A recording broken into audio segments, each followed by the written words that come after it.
Hello friends, आज का हमारा टॉपिक है कॉमन सोर्स फैट एम्पलीफायर। ठीक है, तो चलिए हम अपने टॉपिक को स्टार्ट करते हैं।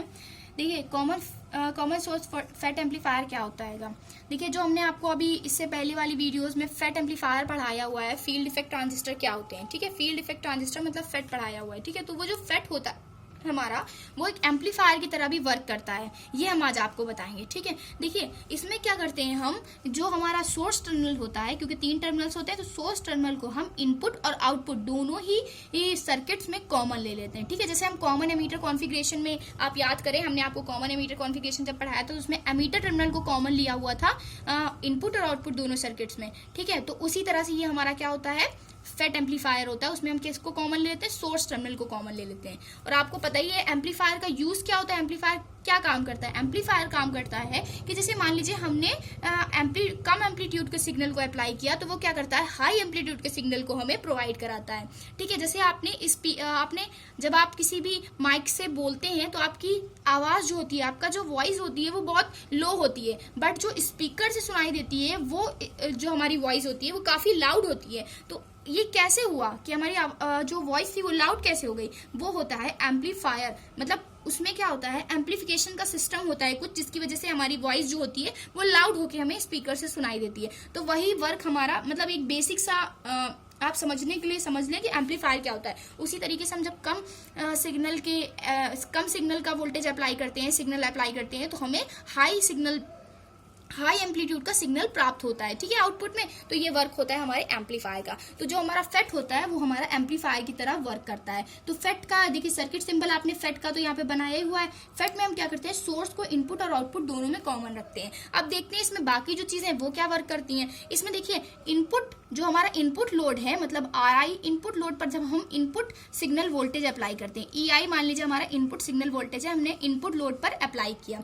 ठीक है, इनपुट लोड पर अप्लाई किया तो क्या होता है, हमें आउटपुट लोड R0 पर क्या होता है, आउटपुट सिग्नल मिल जाता है, आउटपुट सिग्नल वोल्टेज प्राप्त हो जाता है, जो कि क्या होता है, एम्पलीफाइड होता है। ठीक है, तो इस तरह से क्या होता है, हमें एम्पलीफाइड सिग्नल वोल्टेज प्राप्त हो जाता है। एम्पलीफायर का वर्क हो गया। ठीक है, इसमें जो CI और C0 है, ये क्या है, इनपुट कैपेसिटर, और ये क्या है, आउटपुट कैपेसिटर। इनका क्या वर्क होता है, इनका वर्क होता है कि जो होते हैं ना कैपेसिटर्स, वो DC इम्प्योरिटीज को ब्लॉक कर देते हैं, मतलब अपने अंदर से DC इम्प्योरिटीज को नहीं जाने देते हैं और केवल AC सिग्नल्स को जाने देते हैं। ठीक है, तो आउटपुट में हमें क्या होता है, प्योर AC सिग्नल मिलता है। ठीक है, DC सिग्नल नहीं प्रेजेंट होता है। तो ये वर्क करते हैं हमारे ब्लॉक करने को, DC सिग्नल को ब्लॉक करने का।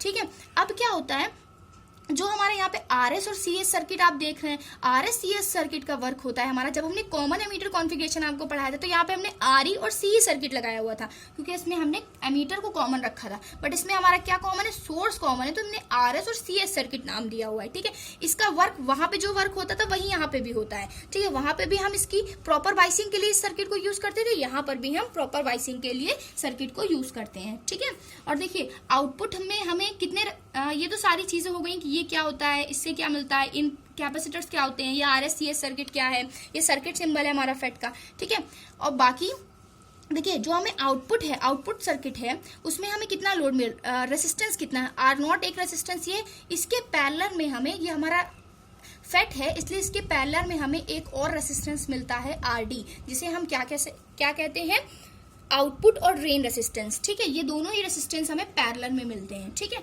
और इनके zero drain to source voltage के बीच में हमें VDS एक वोल्टेज मिलता है। ठीक है, अब देखिए हम इसे किस तरह सॉल्व करेंगे।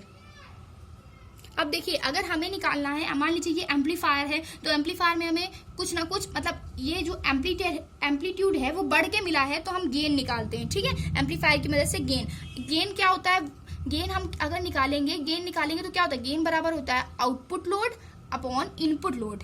ठीक है, sorry, output signal upon input signal. Output signal E0 प्राप्त हुआ है और इनपुट हमने कितना अप्लाई किया था, EI। तो देखिए क्या होगा, तो हमारा जो गेन मिलेगा हमें वो हो जाएगा output signal upon input signal, output signal voltage upon input signal voltage. ठीक है, ये गेन होता है हमारे एम्पलीफायर का, हमने पहले भी आपको बताया इस तरह से गेन। बट ये गेन हमारा सिंपली एम्पलीफायर का हो गया, लेकिन ये हम क्या पढ़ रहे हैं, फैट एम्पलीफायर पढ़ रहे हैं। तो फैट एम्पलीफायर को फॉर्मूला हम प्रूव करेंगे फैट एम्पलीफायर के पैरामीटर्स के फॉर्म में। और पैरामीटर्स जो हमने आपको बताया था, वो पैरामीटर्स क्या क्या बताए थे, हमने बताया था म्यू पैरामीटर होता है, RD होता है और GM होता है, 3 पैरामीटर्स फैट के होते हैं। ठीक है, तो इसे सॉल्व करने के लिए हमें क्या निकालना पड़ेगा, ई नॉट अपॉन ई आई की हमें वैल्यू पुट करनी पड़ेगी यहाँ पे। तो हम वो कैसे पुट करें, देखिए आप जानते हैं R D is the output और drain resistance of a FET. जो हमारा आर डी होता है वो क्या होता है, आउटपुट और ड्रेन रेसिस्टेंस होता है, ठीक है।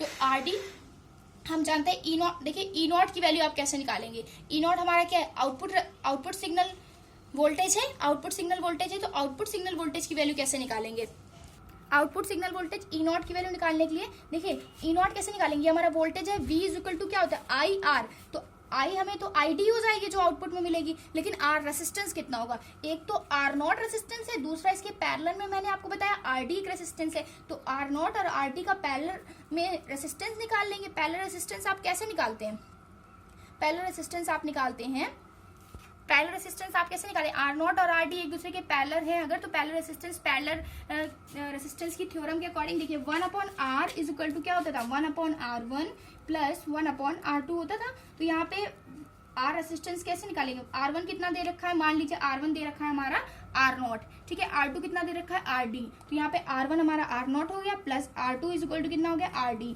अब इसे आप जरा सॉल्व करें तो R naught into R D, ये आर डी ऊपर चला जाएगा आर डी, और यहाँ पे क्या आ जाएगा प्लस का आर नॉट, ठीक है, 1 upon R is equal to, तो रेसिस्टेंस अगर इसे ऊपर कर ले तो ये हो जाएगा R naught R D upon R naught plus R D plus R naught, ठीक, ये रेसिस्टेंस की वैल्यू इतनी आ जाएगी। और करंट कितनी है हमारी आई डी, तो अगर हम ई नॉट निकालेंगे तो ई नॉट इज इक्वल टू क्या हो जाएगा, ये वाला आर इंटू आई डी, ठीक है, ये हमारा आउटपुट रेसिस्टेंस आ जाएगा। तो चलिए देखते हैं,